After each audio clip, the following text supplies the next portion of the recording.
Hi, this is Jeremy with Albums That Changed My Life, number 7.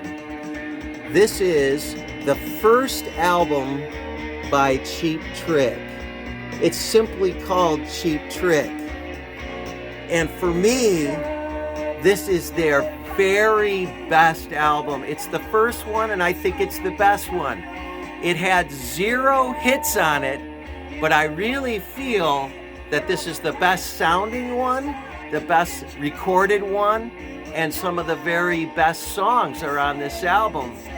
But I'd like to talk about why this album had such an impact on me. I bought it right when it came out in 1977, and I didn't know what it was going to sound like, but I just had this grand feeling that this was going to be something special.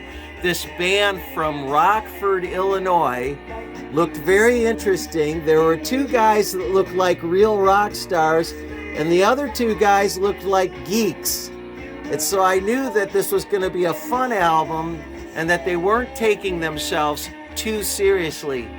But the real gold is in the grooves, in the music, because what they did is they picked up where the Beatles left off. And this is a very Beatlesque album, but the difference is it's heavy. This is like heavy Beatles. Somebody needed to pick up where the Beatles left off.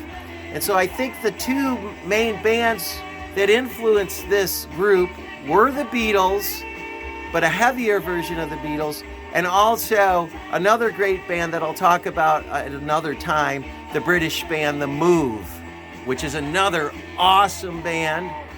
But let's talk about what makes this band special and different, and in my opinion, one of the greatest rock bands in the United States to come out. And what I think it is they have great songs, but each person brings something special to the table.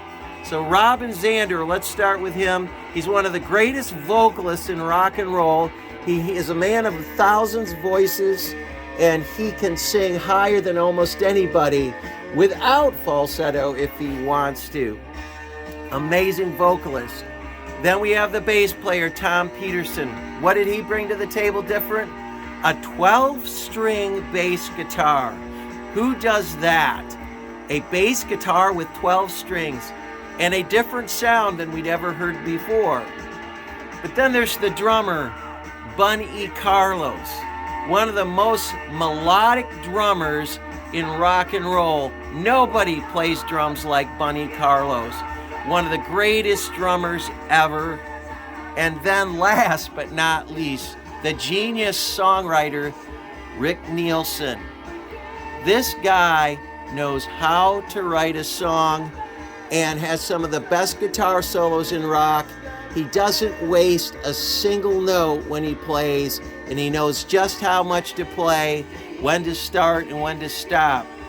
So, those of you who have heard the hits by this band, the hits are fine, they're great, but there's so much more to this band, and they're still going.